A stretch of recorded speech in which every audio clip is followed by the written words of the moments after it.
विषय विज्ञान, इयत्ता 8वी, धडा 3, बल आणि दाब. प्रस्तावना. आपण जेव्हा कोणतीही वस्तू उचलतो, ढकलतो आणि सरकवतो त्यावेळेस आपल्याला आपली ताकद म्हणजे शक्ती खर्च करावी लागते. यालाच आपण बल म्हणतो. आपण वस्तूला गती देतो तेव्हा ही बलाची गरज पडते. उदाहरणार्थ, फुटबॉलला लाथ मारली की तो गतिमान होतो. द्रव किंवा वायूशी संबंधित दाब ही संकल्पना आपण ऐकलीये. एखाद्या द्रव किंवा वायू भरलेल्या वस्तूवर आपण दाब देतो तेव्हा त्या वस्तूच्या आतमध्ये असलेल्या द्रव किंवा वायूमध्ये हालचाल घडून येते. उदाहरणार्थ, फुगा फुगवल्यानंतर त्यावर दाब दिला की आतील हवा आजूबाजूला गेल्यासारखी आपल्याला जाणवते. तसेच सोडा वॉटरची बाटली हलविल्यास आतील वायूत दाब निर्माण होतो आणि झाकण खोलल्यावर फेस बाहेर येतो. आता आपण या पाठात बल व दाब या दोनही संकल्पनांचा अभ्यास करणार आहोत. बरं, आता सर्वप्रथम तुम्ही मला बल म्हणजे काय ते सांगा. अचल वस्तू गतिमान करण्यासाठी किंवा वस्तूची सरळ रेषेतील एकसमान गती बदलण्यासाठी आवश्यक असणाऱ्या भौतिक राशीस बल असं म्हणतात. अगदी बरोबर. स्थिर वस्तूला गती देण्यासाठी आपल्याला त्या वस्तूला धक्का मारावा लागतो, तेव्हाच त्या वस्तूची जागा बदलते. स्थिर वस्तूवर बल कार्यरत नसेल तर ती वस्तू स्थिरच राहते आणि गतिमान वस्तूवर बल कार्यरत नसेल तर ती त्याच वेगाने व दिशेने सतत पुढे जात राहते. हा न्यूटनचा गतीविषयक पहिला नियम आहे. मुलांनो, ही आकृती पहा. गाडी ढकलण्यासाठी, कुत्र्याला ओढण्यासाठी तसेच फुटबॉलला लाथ मारण्यासाठी बल लावावे लागते. अशा विविध क्रिया करण्यासाठी आपल्याला वेगवेगळे बल लावावे लागते. तर आता आपण या बलाच्या वेगवेगळ्या प्रकाराविषयी माहिती करून घेऊ. संपर्क व असंपर्क बल. मुलांनो, हे पहा. मोटार ढकलण्यासाठी माणसाने मागून बल प्रयुक्त केले आहे. दुसऱ्या चित्रात मुलगा कुत्र्याला ओढण्यासाठी बल लावतोय, पण कुत्रा तटस्थ आहे. आणि तिसऱ्या चित्रात फुटबॉल खेळणारा मुलगा पायाने चेंडू टोलवत आहे. या चित्रांमध्ये वस्तूंचा एकमेकांशी थेट संपर्क आलाय. त्यामुळे या दोन वस्तूंवरील आंतरक्रियेमधून त्या वस्तूवर बल प्रयुक्त झाले आहे. म्हणजेच वस्तूंच्या एकमेकांशी आलेल्या थेट संपर्कामुळे किंवा आणखी एखाद्या वस्तूमार्फत आलेल्या संपर्कामुळे बल प्रयुक्त झालेले दिसते. कुत्र्याला बांधलेला पट्टा ही आणखी एखादी वस्तू आहे. अशा बलास संपर्क बल असं म्हणतात. स्नायुबल हे संपर्क बलाचं उदाहरण आहे. या क्रियांमध्ये त्या वस्तूवर स्नायूच्या मदतीने बल प्रयुक्त केले आहे. उचलणे, ढकलणे, ओढणे अशा क्रियांमधून संपर्क बल प्रयुक्त झालेले दिसून येते. आता हे पहा. चुंबकाला टाचण्या ओढतात. कंगवा केसांवर घासला आणि कागदाच्या तुकड्याजवळ नेला तर कागदाचे तुकडे कंगव्याकडे आकर्षित होतात. तर नारळ झाडावरून खालच्या दिशेने पडतो. म्हणजेच दोन वस्तूंमध्ये संपर्क नसला तरीही त्या दोन वस्तूंमध्ये बल प्रयुक्त होते. अशा बलास असंपर्क बल असं म्हणतात. चुंबकीय बल, गुरुत्वीय बल, स्थितिक विद्युत बल ही असंपर्क बले आहेत. घर्षण बल. तुम्ही एखादा चेंडू टेबलावर ठेवला व त्याला हलकासा धक्का मारला तर तो चेंडू पुढे जाऊन संथ होत होत थांबतो. तसेच सपाट रस्त्यावरून जाताना मोटार गाडीचे इंजिन बंद केले तर मोटार गाडी थोड्या अंतरावर जाऊन थांबते. असे का घडते? कारण टेबलाचा व जमिनीचा पृष्ठभाग व त्यावर गतिमान असणारी वस्तू यांच्यामधील घर्षण बलामुळे चेंडू व मोटार गाडी काही अंतरावर जाऊन थांबतात. जर हे घर्षण बल नसते तर न्यूटनच्या पहिल्या गतीविषयक नियमानुसार वस्तू गतिमान राहिली असती. घर्षण बलाचा आपणही रोजच्या जीवनात उपयोग करतो. आपण जमिनीवर चालतो तेव्हा आपली पावले व जमीन यांमध्ये घर्षण बल प्रयुक्त होते, म्हणून आपण नीट चालू शकतो. अन्यथा आपण जमिनीवरून घसरून पडलो असतो. घर्षण बल हे सर्व गतिमान वस्तूंवर प्रयुक्त होत असते. तसेच गतीच्या विरुद्ध दिशेनेही प्रयुक्त होत असते. उदाहरणार्थ, रस्त्यावरून चालताना केळीच्या सालीवरून पाय घसरून पडायला होते, किंवा चिखलावरून पाय घसरून माणूस पडतो. म्हणजे या ठिकाणी घर्षण बल कमी झाले म्हणून असे घडते. मुलांनो, आता आपण संपर्क व असंपर्क बल म्हणजे काय ते समजून घेतले. तर आता मला संपर्क व असंपर्क बल प्रयुक्त असण्याची आणखी काही उदाहरणे सांगा आणि त्यात कोणत्या प्रकारची बले आहेत हेही सांगा. संपर्क बल प्रयुक्त असलेली उदाहरणे: 1. सुरीने फळ कापणे, स्नायुबल. 2. जमिनीवरील चेंडू उचलणे, स्नायुबल. असंपर्क बल प्रयुक्त असलेली उदाहरणे: 1. पृथ्वीचे सूर्याभोवती फिरणे, गुरुत्वीय बल. 2. इलेक्ट्रॉनचे अणूंच्या केंद्रकाभोवती फिरणे, विद्युत बल. अगदी बरोबर. प्रयोग. मुलांनो, आता आपण असंपर्क बलाची माहिती घेण्याकरिता एक प्रयोग करूया. प्रथम प्लास्टिकच्या 2 चौकोनी आकाराच्या बाटल्या घ्या. त्यांची झाकणे घट्ट बसवा. त्या बाटल्यांवर 2 लहान आकाराच्या चुंबक पट्ट्या ठेवा. या चुंबक पट्ट्या पडू नयेत म्हणून चिकट पट्टीने नीट बसवा. आता प्लास्टिकच्या ट्रेमध्ये किंवा एखाद्या मोठ्या भांड्यामध्ये पाणी भरून घ्या. त्या पाण्यात या बाटल्या तरंगत ठेवा, मात्र चुंबक पट्ट्या वरच्या बाजूला येतील याची काळजी घ्या. आता आपण एक बाटली दुसऱ्या बाटलीच्या जवळ नेऊया. पहा, दोन्ही बाटल्या एकमेकींकडे सरकत आहेत. असे घडले कारण चुंबकाच्या विरुद्ध ध्रुवांमध्ये आकर्षण असल्यामुळे एका बाटलीवरील चुंबक पट्टीचा उत्तर ध्रुव दुसऱ्या पट्टीच्या दक्षिण ध्रुवांकडे आकर्षित झाला. बर, आता आपण बाटल्यांच्या दिशा बदलूया. आता काय घडलं सांगा. दोन्ही बाटल्या एकमेकांपासून दूर जात आहेत. अगदी बरोबर. कारण समान ध्रुवांमध्ये प्रतिकर्षण असल्याने एका चुंबक पट्टीचा उत्तर ध्रुव दुसऱ्या पट्टीच्या उत्तर ध्रुवापासून दूर गेला. इथे दोन्ही कृतींमध्ये बाटल्यांचा एकमेकांशी संपर्क आला नाही. तरीही चुंबकाच्या आकर्षणाने किंवा प्रतिकर्षणाने त्या एकमेकींच्या जवळ जातात किंवा दूर जातात. याचाच अर्थ दोन्ही चुंबकांमध्ये असंपर्क बल कार्यरत आहे. याप्रमाणे स्थितिक विद्युत बल हेही असंपर्क बल आहे. हे पुढील प्रयोगावरून लक्षात येते. पहा, या कागदाच्या बारीक कपट्यांजवळ केसांवर घासलेला प्लास्टिकचा कंगवा किंवा मोजपट्टी नेल्यास ते प्लास्टिकच्या कंगव्याकडे आकर्षिले जातात. संतुलित आणि असंतुलित बले. मुलांनो, आता आपण संतुलित आणि असंतुलित बल म्हणजे काय ते समजून घेऊया. हे समजण्यासाठी एक प्रयोग करूया. सर्वप्रथम पुठ्ठ्याचे एक खोके घ्या. त्याच्या 2 बाजूंना सुतळी किंवा जाड दोरा बांधून तो खोका टेबलाच्या पृष्ठभागावर ठेवा. आता दोरा टेबलाच्या दोन्ही बाजूंना खाली सोडून त्या दोऱ्याच्या टोकांना पारडी बांधा. या दोन्ही पारड्यांमध्ये सारख्याच वजनाच्या वस्तू ठेवा. आता तुम्हाला काय दिसतंय? दोन्ही पारडी एकसमान तरंगत आहेत आणि त्यामुळे खोका एका जागेवर स्थिर आहे. अगदी बरोबर. सारख्याच वजनाच्या वस्तू दोन्ही पारड्यात आहेत म्हणून खोका टेबलावर स्थिर आहे. आता एका पारड्यातील थोडे वजन कमी करा. सांगा आता काय घडले? एक पारडे खाली आहे व खोका थोडा सरकला आहे. बरोबर. एखाद्या पारड्यात अधिक वजन ठेवले तर टेबलावरील खोका सरकतो, तोही अधिक वजनाच्या पारड्याकडे. म्हणजेच पारड्यात एकसारखे वजन असेल तर दोन्ही पारड्यांवर समान गुरुत्वीय बल कार्य करत असते. म्हणजेच खोक्यावर संतुलित बले लावली जातात. ही बले विरुद्ध दिशेने असल्यामुळे त्याचे परिणामी बल 0 होते व खोके एका जागेवर स्थिर राहते. या उलट जर एखाद्या पारड्यात जास्त वजन ठेवले तर खोके जास्त वस्तुमानाच्या पारड्याच्या दिशेने सरकू लागते. कारण खोक्याच्या दोन्ही बाजूंना असमान बले लावल्यामुळे असंतुलित बल कार्यरत होते व त्या खोक्याला गती मिळते. मुलांनो, तुम्ही शाळेत कधी रस्सीखेच हा खेळ खेळला आहात का? हा खेळ खेळणारी मुले दोर आपापल्या दिशेने ओढतात. दोन्ही बाजूंनी सारखीच ओढ म्हणजेच बल लागत असेल तर दोर हलत नाही. मात्र एका बाजूचं बल अधिक झालं तर दोर त्या बाजूला सरकतो. म्हणजेच आधी दोन्ही बले संतुलित असतात आणि जेव्हा ती बले असंतुलित होतात त्यावेळी बलाच्या दिशेने दोर खेचला जातो.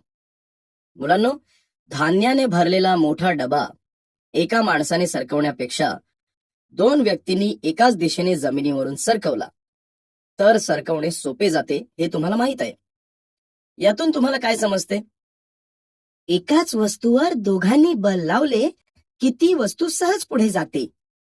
म्हणजेच वरील सर्व उदाहरणांवरून आपल्याला हे समजते की एकाच वस्तूवर एकाच दिशेने अनेक बले लावली तर त्यांच्या बेरजे एवढे बल वस्तूवर प्रयुक्त होते. जर दोन बले एकाच वस्तूवर परस्पर विरुद्ध दिशेने लावली तर त्यांच्या फरका इतके बल वस्तूवर प्रयुक्त होते. 3. बल हे परिणाम व दिशा यामध्ये व्यक्त करतात व बल ही सदिश राशी आहे. एखाद्या वस्तूवर एकापेक्षा अधिक बले प्रयुक्त असतील तर त्या वस्तूवर होणारा परिणाम हा त्यावर प्रयुक्त निखळ बलामुळे असतो. बलामुळे वस्तूचा आकारही बदलतो. उदाहरणार्थ तुम्ही घरात कणिक मळताना पाहिले असेल. कणिक मळताना त्यावर बल लावले की कणकेच्या गोळ्याचा आकार बदलतो. तसेच कुंभार भांडी बनवताना चिखलाला वेगवेगळा आकार देतो. त्यावेळेसही तो चिखलावर बलाचा प्रयोग करत असतो. रबर ताणले की प्रसरण पावते. म्हणजेच वस्तूवर बल लावले की वस्तूचा आकार, गती, चाल, दिशा बदलते. जडत्व. मुलांनो, एका प्रयोगाद्वारे आपण जडत्व हा गुणधर्म समजून घेऊ. यासाठी साहित्य आहे काचेचा पेला, पोस्टकार्ड व 5 रुपयांचं नाणं. प्रथम काचेच्या पेल्यावर पोस्टकार्ड ठेवा. त्यावर 5 रुपयांचं नाणं ठेवा. आता पोस्टकार्डला जोरात टिचकी मारा. टिचकी मारल्यानंतर काय घडले सांगा बरं. 5 रुपयांचे नाणे पेल्यात पडले. पोस्टकार्ड बाजूला उडाले, पण त्याचबरोबर नाणे उडाले नाही. अगदी बरोबर. 5 रुपयांचे नाणे पेल्यात पडले कारण नाणे हे जड असते म्हणून ते पेल्यात पडले. म्हणजेच नाण्यामध्ये जडत्व हा गुणधर्म आहे. आपण आणखी एक प्रयोग करूया. एका लोखंडी स्टँडला एका दोऱ्याच्या सहाय्याने अर्धा किलोग्रॅमचे वस्तुमान लटकवून ठेवा. त्या वस्तुमानाला दुसरा दोरा बांधून लटकवत ठेवा.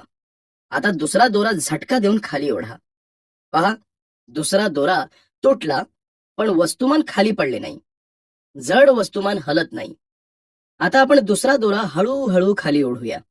आता पहा, हा दोरा ओढल्यानंतर पहिला दोरा तुटला आणि वस्तुमान खाली पडले. असे झाले कारण पहिल्या दोऱ्यामध्ये वस्तुमानामुळे आलेला ताण होय.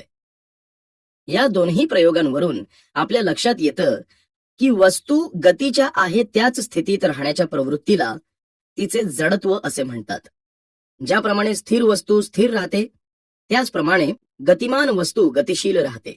म्हणजेच चेंडूला आपण धक्का दिला तर जोपर्यंत पुन्हा त्याच्यावर बल लावून त्याला आपण अडवत नाही वा अटकाव येत नाही तोपर्यंत तो घरंगळत राहतो. यावरून हेच म्हणता येईल की बाहेरून बल प्रयुक्त केले नाही तर स्थिर स्थितीतील वस्तू स्थिर राहते व गतिमान स्थितीतील वस्तू ही गतिमान स्थितीत राहते. जडत्वाचे प्रकार: विराम अवस्थेतील जडत्व, गतीचे जडत्व आणि दिशेचे जडत्व. विराम अवस्थेतील जडत्व. वस्तू तिच्या ज्या स्वाभाविक गुणधर्मामुळे आपल्या विराम अवस्थेत बदल करू शकत नाही त्याला विराम अवस्थेचे जडत्व असे म्हणतात. उदाहरणार्थ बस किंवा एखादी मोटार गाडी अचानक सुरू झाली तर प्रवासी मागच्या दिशेने फेकले जातात. कारण बसमध्ये बसल्यानंतर बस चालू होईपर्यंत तिच्या विराम अवस्थेचे जडत्व प्रवाशांना प्राप्त होते व अचानक ती सुरू झाल्याने तिच्या गतिमानतेमुळे प्रवासी मागच्या दिशेने फेकले जातात. गतीचे जडत्व. वस्तूच्या ज्या स्वाभाविक गुणधर्मामुळे गतिमान अवस्थेत बदल होऊ शकत नाही त्यास गतीचे जडत्व असे म्हणतात. उदाहरणार्थ विजेचा पंखा बंद केला तरी काही वेळापर्यंत फिरत राहतो. तसेच चालती बस अचानक थांबली तर प्रवासी पुढील दिशेने फेकले जातात. दिशेचे जडत्व.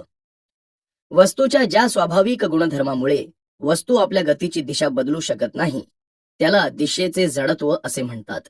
उदाहरणार्थ वाहन सरळ रेषेत गतिमान असताना अचानक वळण घेतले तर प्रवासी विरुद्ध दिशेने फेकले जातात. तसेच गतिमान असलेला चेंडू जोपर्यंत बल प्रयुक्त होत नाही तोपर्यंत एका दिशेने घरंगळत असतो. दाब. आता आपण दाब ही संकल्पना काय आहे ते पाहूया. तुम्ही दुचाकी किंवा 4 चाकी वाहनांच्या गाडीच्या टायरमध्ये हवा भरताना पाहिले असेल. हवा भरण्याच्या यंत्रावर दाब दर्शविणारी तबकडी असते किंवा डिजिटल मीटरवर दाबाचे आकडे दिसतात. त्या यंत्राच्या मदतीने टायरमधील दाब वाढवला जातो. तुम्ही सायकलच्या टायरमध्ये हात पंपाने हवा भरताना पाहिले असेल. त्या पंपाच्या मदतीने बल लावून टायरमध्ये हवा भरली जाते. म्हणजेच बल आणि दाब यांचा काही संबंध आहे का, हे समजण्यासाठी आपण एक कृती करून पाहूया. त्यासाठी काही खिळे घ्या. हे खिळे टोकदार दिशेने लाकडाच्या फळीमध्ये हातोडीच्या सहाय्याने ठोका. पहा, खिळे लाकडाच्या फळीत सहजपणे घुसले. आता त्यातीलच एखादा खिळा घेऊन तो डोक्याच्या बाजूने फळीवर ठेवून टोकाच्या बाजूवर हातोडीने ठोकायचा प्रयत्न करा. पाहिलंत, आता डोक्याच्या बाजूने खिळा फळीत घुसत नाही.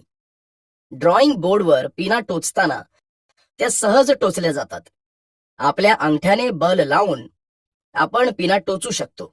या उलट लहान टोकाची टाचणी ड्रॉइंग बोर्डवर टोचताना अंगठ्याला इजा होण्याची शक्यता असते. यातून आपल्याला असं समजतं की खिळ्याच्या टोकदार भागाकडून खिळा लाकडात सहज घुसतो. म्हणजेच बल खिळ्याच्या डोक्याकडून लावल्यास खिळा फळीत ठोकणं सोपं आहे. दाब ही अदिश राशी आहे. दाबाची व्याख्या आपल्याला पुढील प्रमाणे स्पष्ट करता येईल. एकक क्षेत्रफळाच्या पृष्ठभागावर लंब दिशेत क्रिया करणाऱ्या बलाच्या परिणामाला त्या पृष्ठभागांवरील दाब असं म्हणतात. म्हणून दाब बरोबर बल छेद ज्यावर बल प्रयुक्त केले आहे ते क्षेत्रफळ. बर, आता मला सांगा, भाजी फळे चिरताना धारदार सुरीने कापणे सोपे जाते, मात्र बोथट म्हणजे धार नसलेल्या सुरीने ती कापता येत नाही. असं का होतं? नाही माहित? बरं, मीच सांगतो. बल ज्या जागेवर कार्यरत असते ती जागा कमी असल्यास बलाचा परिणाम जास्त असतो. धारदार सुरीचं क्षेत्रफळ कमी असून बोथट सुरीचं क्षेत्रफळ जास्त असतं. म्हणून धारदार सुरीने फळे किंवा भाजी चिरणे जास्त सोपे जाते. दाबाचे एकक. मुलांनो, बलाचे एसआय पद्धतीतील एकक न्यूटन आहे. क्षेत्रफळाचे एकक एम वर्ग म्हणजेच चौरस मीटर आहे. म्हणून दाबाचे एकक न्यूटन छेद चौरस मीटर असे होईल. यालाच पास्कल असेही म्हटले जाते. हवामान शास्त्रांमध्ये दाबाचे एकक बार आहे. एक बार बरोबर 10⁵ पास्कल हे होय. दाब ही अदिश राशी आहे. क्षेत्रफळ वाढले की बलाचा दाब कमी होतो आणि क्षेत्रफळ कमी झाले की त्याच बलाचा दाब वाढतो. उदाहरणार्थ, तुम्ही उंट पाहिला असेल. उंटाचे पाऊल पसरट व गादीसारखे नरम असते. त्यामुळे उंटाचे वजन जास्त क्षेत्रफळ असलेल्या पृष्ठभागावर पडते आणि वाळूवर पडणारा दाब कमी होतो.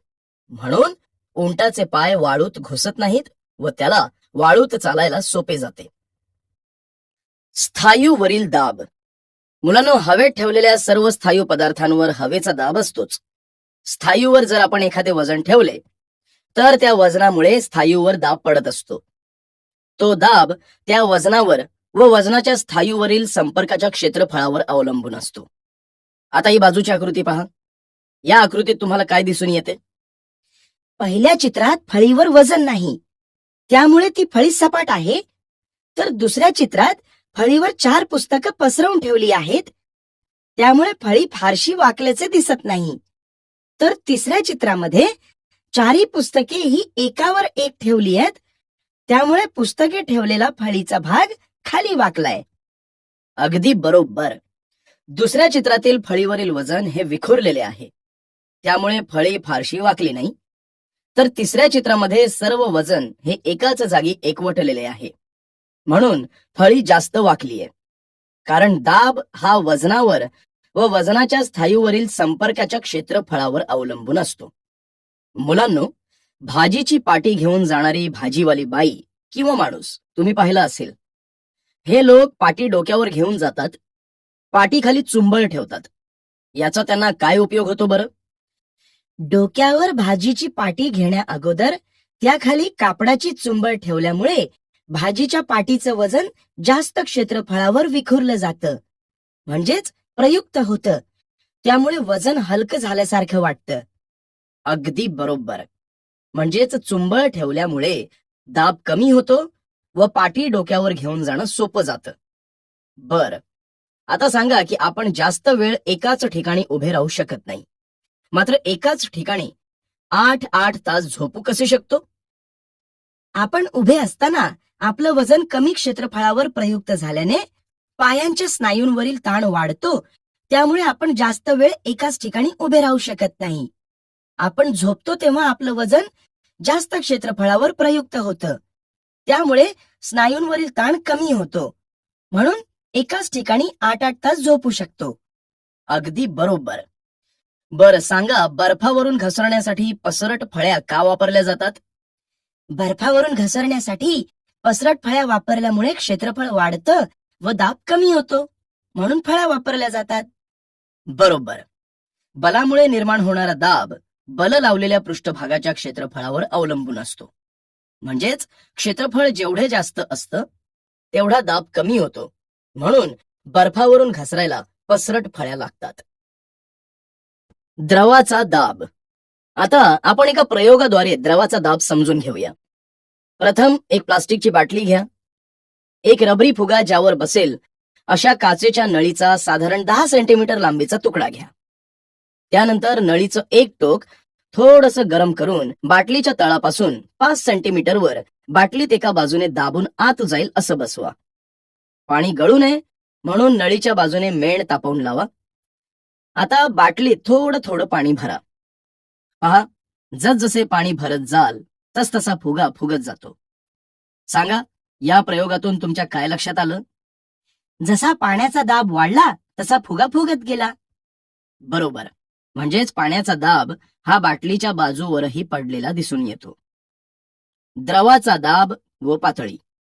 आता आपण द्रवाचा दाब व पातळी यांचा संबंध तपासून पाहूया. यासाठी एक कृती करू. प्रथम एक प्लास्टिकची बाटली घ्या. बाटलीवर 1, 2, 3 अशा ठिकाणी प्रत्येक पातळीवर दाभणाने किंवा सुईने छिद्रे पाडा. प्लास्टिकची बाटली पूर्णपणे भरा. पाणी भरल्यानंतर तुम्हाला काय दिसतंय? सर्वात वरच्या छिद्रातून पाण्याची धार बाटलीच्या जवळ पडते, तर सर्वात खालच्या उंचीवरील छिद्रातून पडणारी पाण्याची धार वरच्या दोन्ही छिद्रांच्या पाण्याच्या धारेपेक्षा दूर पडते. बरोबर. तसेच एकाच पातळीतील 2 छिद्रांमधून पडणाऱ्या पाण्याच्या धारा बाटलीपासून सारख्याच अंतरावर पडतात. यावरून आपल्याला हे लक्षात येतं की एकाच पातळीतील द्रवाचा दाब एकच असतो व द्रवाच्या खोलीप्रमाणे तो दाब वाढत जातो. वायूचा दाब. मुलांनो, आता आपण वायूचा दाब कसा असतो ते पाहूया. तुम्ही फुगा फुगवला असेल किंवा कुणाला फुगा फुगवताना पाहिलं असेल. फुगा फुगवताना तो सर्व बाजूने फुगत जातो, परंतु आपण जर फुग्याला बारीक छिद्र पाडले तर त्या छिद्रातून हवा बाहेर पडते व फुगा पूर्णपणे फुगत नाही. यावरून आपल्या लक्षात येतं की वायू सुद्धा द्रवासारखाच ज्या पात्रात तो बंदिस्त आहे त्या पात्राच्या भिंतीवर दाब देत असतो. सर्व द्रव व वायू यांना द्रायू अशी संज्ञा आहे. पात्रातील द्रायू पात्राच्या सर्वच पृष्ठभागाच्या भिंतीवर आणि तळावर आतून दाब देत असतात. बंदिस्त वस्तुमानाच्या वायूमध्ये असलेला दाब सर्वच दिशेने सारख्या प्रमाणात प्रयुक्त होतो. वातावरणीय दाब. मुलांनो, आता आपण वातावरणीय दाब म्हणजे काय ते पाहूया. आपली पृथ्वी हवेने पूर्णपणे वेढलेली आहे. पृथ्वीच्या सभोवतालच्या हवेच्या त्या आवरणाला आपण वातावरण असं म्हणतो. पृथ्वीच्या पृष्ठभागापासून 16 किलोमीटर उंचीपर्यंत वातावरण आढळून येते.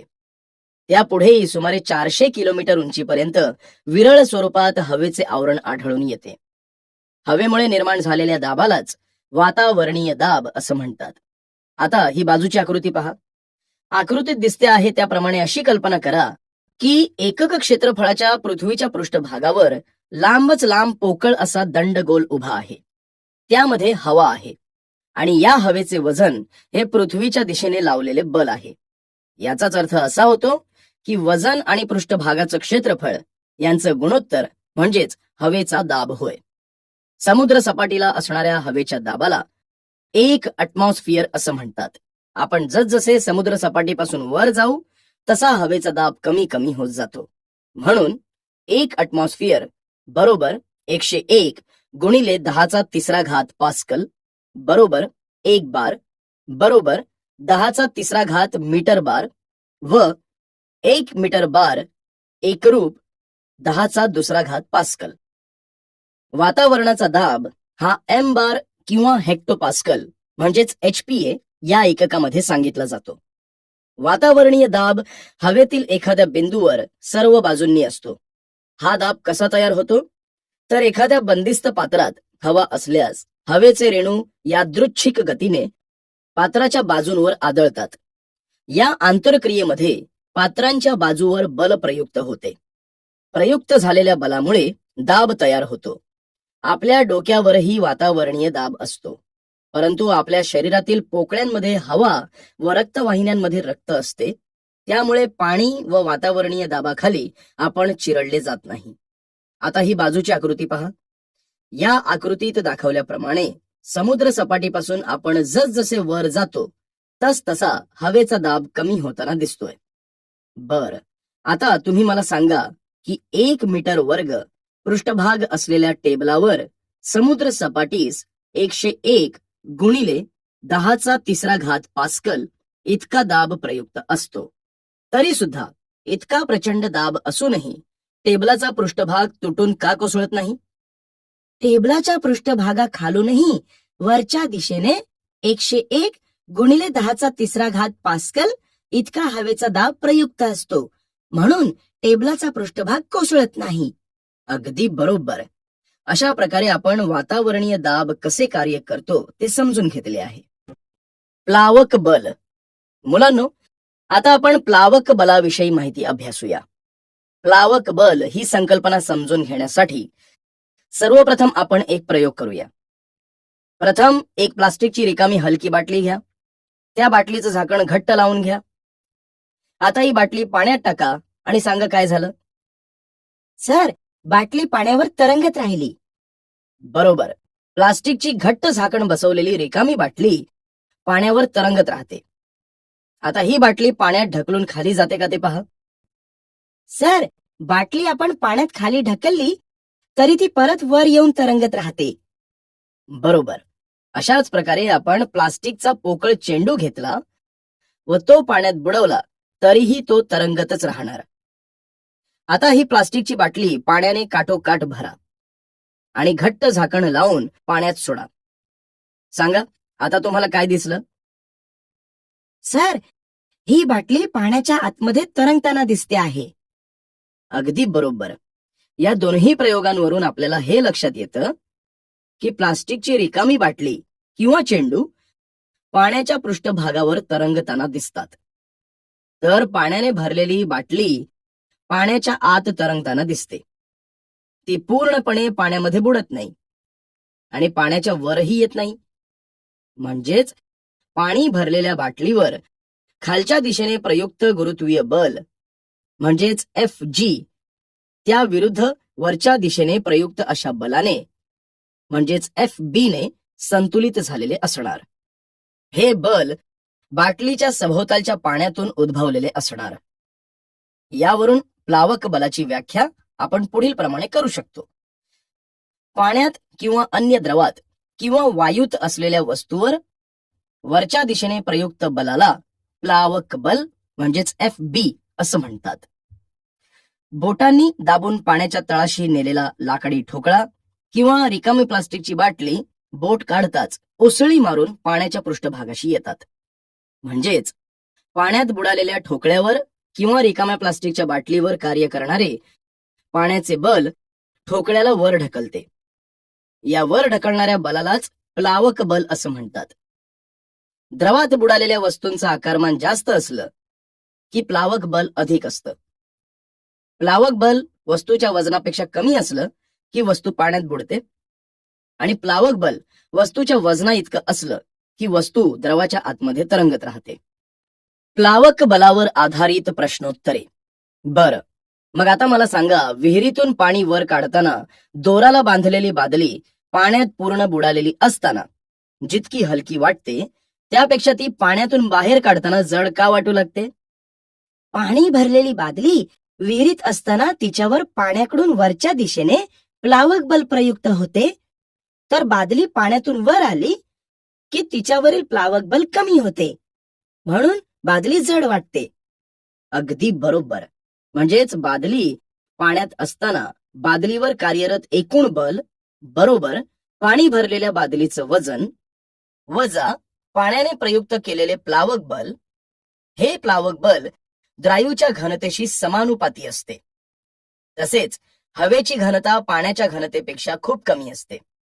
त्यामुळे हवेचे प्लावक बल कमी असल्याने बादली पाण्यातून वर काढली की जड वाटू लागते.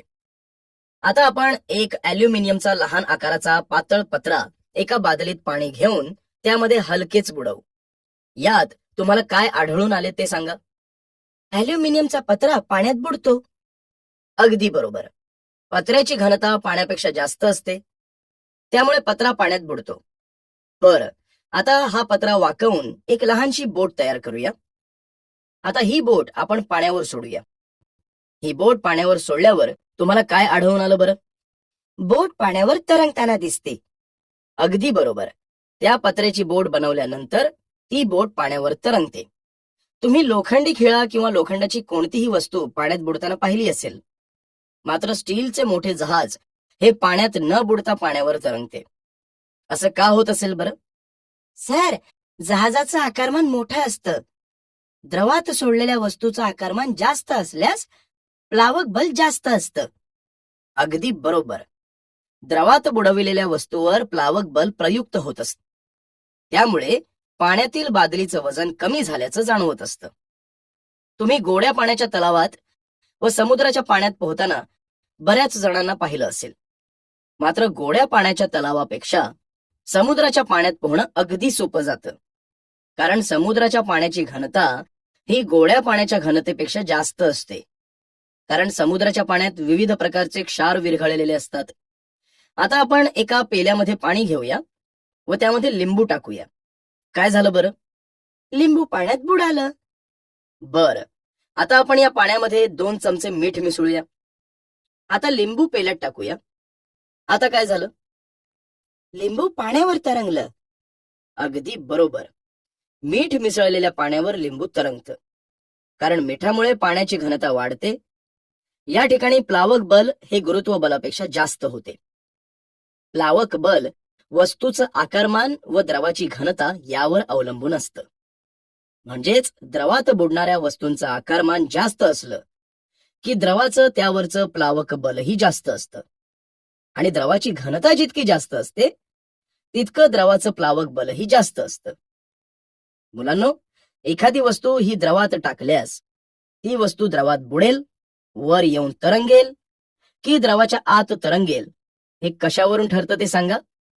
आणि त्यातील असंतुलित बलेही सांगा. 1. प्लावक बल वस्तूच्या वजनापेक्षा जास्त असेल तर वस्तू द्रवावर तरंगते. 2. प्लावक बल वस्तूंच्या वजनापेक्षा कमी असेल तर वस्तू द्रवात बुडते. 3. प्लावक बल हे वस्तूच्या वजना एवढे असेल तर वस्तू ही द्रवाच्या आतमध्ये तरंगते. यातील पहिल्या 2 उदाहरणात असंतुलित बले आहेत आणि तिसऱ्या प्रकारात संतुलित बल आहे. अगदी बरोबर. तर अशा प्रकारे आपण प्लावक बलाविषयी माहिती अभ्यासली आहे. आर्किमिडीजचे तत्व. मुलांनो, आता आपण आर्किमिडीजचे तत्व काय सांगते ते पाहूया. हे तत्व असे आहे. एखादी वस्तू द्रायूमध्ये अंशतः अथवा पूर्णतः बुडविल्यास त्यावर वरील दिशेने बल प्रयुक्त होते. हे बल त्या वस्तूने बाजूस सरलेल्या द्रायूच्या वजना इतके असते. 287 ख्रिस्तपूर्व ते 212 ख्रिस्तपूर्व हा आर्किमिडीज या ग्रीक शास्त्रज्ञाचा जीवनकाळ आहे. आर्किमिडीज हे प्रखर बुद्धिमत्ता असलेले गणिती तज्ञ होते. त्यांनी पायचे मूल्य आकडेमोड करून काढले. भौतिकशास्त्रातील तरफ, कप्पी, चाके या संबंधीचे त्यांचे ज्ञान हे ग्रीक सैन्याला रोमन सैन्याशी लढताना खूप उपयोगी ठरले. भूमिती व यांत्रिकीमधील त्यांच्या कामामुळे त्यांना खूप प्रसिद्धी मिळाली. एकदा बाथ टबमध्ये ते स्नान करण्यासाठी उतरले तेव्हा बाहेर सांडणारे पाणी त्यांनी पाहिले व त्यांना वरील तत्वाचा शोध लागला. युरेका युरेका म्हणजे मला सापडले, मला सापडले असे ओरडत ते त्याच अवस्थेत रस्त्यावर धावले. आर्किमिडीजचे तत्व अभ्यासण्यासाठी सर्वप्रथम आपण एक प्रयोग करूया. प्रथम एक मोठा रबर बँड घेऊन तो एका बिंदूपाशी कापा. त्यानंतर एक दगड घेऊन तो स्वच्छ धुवून घ्या, किंवा 50 ग्रॅमचे वजन घेतले तरी चालेल. हे वजन रबर बँडच्या टोकापाशी बांधा. आता रबर बँडचे दुसरे टोक बोटांनी पकडून तिथे पेनने खूण करा. दगड हवेत लटकता ठेवून वरील खुणेपासून लटकत्या दगडापर्यंत रबर बँडची लांबी मोजा. आता एका पात्रात पाणी भरून दगड त्यात बुडेल अशा उंचीवर तो धरा. आता पुन्हा रबराची लांबी मोजा. या दोन्ही लांबींमध्ये तुम्हाला काय दिसून आलं? सर, पाणी भरलेल्या पात्रातील रबर बँडची लांबी ही रिकाम्या पात्रातील लांबीपेक्षा कमी आढळून आली. अगदी बरोबर. पाणी भरलेल्या पात्रामध्ये दगड बांधलेला रबर बँड बुडविताना रबराची लांबी हळूहळू कमी होते. तो दगड पूर्णपणे पाण्यात बुडाला की लांबी सर्वात कमी होते. याचं कारण असं आहे की पाण्यात दगड बुडाल्याने त्यावर वरील दिशेने प्लावक बल हे प्रयुक्त होते व दगडाचं वजन खालील दिशेने प्रयुक्त होते. त्यामुळेच खालील दिशेने प्रयुक्त असलेले एकूण बल कमी होत जाते. या प्लावक बलाचे परिमाण किती असते? हे परिमाण कोणत्याही द्रवाला सारखेच असते का? सर्व वस्तूंवर हे प्लावक बल सारख्याच परिमाणाचे असते का? या सर्व प्रश्नांची उत्तरे आपल्याला आर्किमिडीजच्या तत्वामध्ये मिळतील. आर्किमिडीजचे हे तत्व पुन्हा एकदा पहा. एखादी वस्तू द्रायूमध्ये अंशतः किंवा पूर्णतः बुडविल्यास त्यावर वरील दिशेने बल प्रयुक्त होते. हे बल त्या वस्तूने बाजूस सारलेल्या द्रायूच्या वजना इतके असते. म्हणजेच कोणताही पदार्थ कोणत्याही द्रवात थोडा जरी बुडवला तरी त्याचं वजन हे कमी होतं. पदार्थाच्या वजनात येणारी ही घट त्याच्या द्रव्याने व्यापलेल्या भागाने उत्सारित केलेल्या द्रायूच्या वजना एवढी असते. आता आपण आर्किमिडीजच्या तत्वाचा व्यवहारातील उपयोग पाहू. मुलांनो, आर्किमिडीजच्या तत्वाने संशोधन क्षेत्रात खूप मोठ्या प्रमाणात क्रांती घडवून आणली. जहाजे, पाणबुड्या यांच्या रचनेमध्ये हे तत्व वापरलेले असते. तर दुग्धता मापी व आर्द्रता मापी ही उपकरणे आर्किमिडीजच्या तत्वावरच आधारित आहेत. पदार्थांची घनता व सापेक्ष घनता. मुलांनो, आता आपण पदार्थांची घनता व सापेक्ष घनता म्हणजे काय ते समजून घेऊया.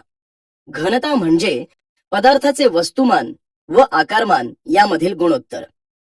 घनता बरोबर वस्तुमान छेद आकारमान. SI पद्धतीत घनतेचे एकक हे किलोग्रॅम प्रति मीटर घन हे आहे. पदार्थाची शुद्धता ठरवताना घनता हा गुणधर्म खूप उपयोगी ठरतो. सर्वात महत्वाचे म्हणजे पदार्थाची सापेक्ष घनता ही पाण्याच्या घनतेच्या तुलनेत व्यक्त केली जाते. पदार्थाची सापेक्ष घनता म्हणजे त्याच्या घनतेचे पाण्याच्या घनतेशी असणारे गुणोत्तर होय. सापेक्ष घनता बरोबर पदार्थाची घनता छेद पाण्याची घनता. सापेक्ष घनता हे समान राशींचे गुणोत्तर असल्यामुळे याला एकक नाही. या सापेक्ष घनतेलाच विशिष्ट गुरुत्व असेही म्हणतात. सोडविलेली उदाहरणे. उदाहरण 1. फळीवर ठेवलेल्या खाऊच्या डब्याच्या तळाचं क्षेत्रफळ 0.25 मीटर वर्ग असून त्याचं वजन 50 न्यूटन आहे. तर त्या डब्याने फळीवर प्रयुक्त केलेला दाब काढा. दिलेले क्षेत्रफळ बरोबर 0.25 मीटर वर्ग, डब्याचं वजन बरोबर 50 न्यूटन, दाब बरोबर किती? दाब बरोबर बल छेद क्षेत्रफळ बरोबर 50 न्यूटन छेद 0.25 मीटर वर्ग बरोबर 200 न्यूटन प्रति मीटर वर्ग. 200 न्यूटन मीटर वर्ग. उदाहरण 2. जर पाण्याची घनता 10³ किलोग्रॅम प्रति मीटर घन आणि लोखंडाची घनता 7.85 गुणिले 10³ किलोग्रॅम प्रति मीटर घन असेल तर लोखंडाची सापेक्ष घनता काढा. दिलेले पाण्याची घनता बरोबर 10³ किलोग्रॅम प्रति मीटर घन लोखंडाची घनता बरोबर 7.85 गुणिले 10⁻³ किलोग्रॅम प्रति मीटर घन. लोखंडाची सापेक्ष घनता बरोबर किती? लोखंडाची सापेक्ष घनता बरोबर लोखंडाची घनता छेद पाण्याची घनता बरोबर 7.85 गुणिले 10⁻³ किलोग्रॅम प्रति मीटर घन छेद 10⁻³ किलोग्रॅम प्रति मीटर घन बरोबर 7.85. उदाहरण 3. स्क्रूच्या टोकाचे क्षेत्रफळ 0.5 मिलीमीटर वर्ग असून त्याचं वजन 0.5 न्यूटन आहे. तर स्क्रूने लाकडी फळीवर प्रयुक्त केलेला दाब काढा. दिलेले क्षेत्रफळ बरोबर 0.5 गुणिले 10⁻⁶ मीटर वर्ग. स्क्रूचं वजन बरोबर 0.5 न्यूटन. दाब बरोबर किती? दाब बरोबर वजन छेद क्षेत्रफळ बरोबर 0.5 न्यूटन छेद 0.5 गुणिले 10⁻⁶ मीटर वर्ग बरोबर 10⁻⁶ न्यूटन प्रति मीटर वर्ग बरोबर 10⁻� पास्कल. उदाहरण 4. एका धातूच्या ठोकळ्याचं वस्तुमान 10 किलोग्रॅम असून त्याची लांबी 50 सेंटीमीटर, रुंदी 10 सेंटीमीटर व उंची 20 सेंटीमीटर आहे. टेबलावर धातूचा ठोकळा पुढील पृष्ठभागांवर ठेवल्यास त्याने प्रयुक्त केलेला दाब काढा. ABCD, CDEF व BCFG कोणत्या स्थितीत दाब अधिकतम असेल ते सांगा. दिलेले धातूच्या ठोकळ्याचे वजन बरोबर mg बरोबर m गुणिले g म्हणजेच वस्तुमान गुणिले गुरुत्वीय त्वरण 10 गुणिले 9.8 बरोबर 98 न्यूटन. मुलांनो, पहिल्या 2 उदाहरणात वस्तूंची वजने दिलेली होती. या उदाहरणात ठोकळ्याचं वस्तुमान दिलंय. वजन आणि वस्तुमान या 2 वेगळ्या संकल्पना आहेत हे तुम्हाला माहित आहे. दाब बरोबर वजन छेद क्षेत्रफळ असल्याने इथे प्रथम आपल्याला वस्तुमानावरून वजन काढून घ्यावे लागेल. वस्तुमान विश्वात कोठेही सारखेच भरते, मात्र वजन गुरुत्वाकर्षणावर अवलंबून असल्याने एकाच वस्तूचे वजन पृथ्वीवर व चंद्रावर वेगवेगळे भरते हे तुम्हाला माहित आहे. तर आता पुढे पाहूया. पृष्ठभाग ABCD करिता लांबी बरोबर 50 सेंटीमीटर, उंची बरोबर 20 सेंटीमीटर, क्षेत्रफळ बरोबर लांबी गुणिले उंची बरोबर 50 सेंटीमीटर गुणिले 20 सेंटीमीटर बरोबर 1000 सेंटीमीटर वर्ग बरोबर 0.1 मीटर वर्ग. दाब बरोबर वजन छेद क्षेत्रफळ बरोबर 98 छेद 0.1 बरोबर 980 पास्कल. पृष्ठभाग CDEF करिता लांबी बरोबर 50 सेंटीमीटर, रुंदी बरोबर 10 सेंटीमीटर, क्षेत्रफळ बरोबर लांबी गुणिले रुंदी बरोबर 50 सेंटीमीटर गुणिले 10 सेंटीमीटर बरोबर 500 सेंटीमीटर वर्ग बरोबर 0.05 मीटर वर्ग. दाब बरोबर वजन छेद क्षेत्रफळ बरोबर 98 छेद 0.05 बरोबर 9800 छेद 5 बरोबर 1960 पास्कल. पृष्ठभाग BCFG करिता उंची बरोबर 20 सेंटीमीटर, रुंदी बरोबर 10 सेंटीमीटर, क्षेत्रफळ बरोबर उंची गुणिले रुंदी बरोबर 20 सेंटीमीटर गुणिले 10 सेंटीमीटर बरोबर 200 सेंटीमीटर वर्ग बरोबर 0.02 मीटर वर्ग.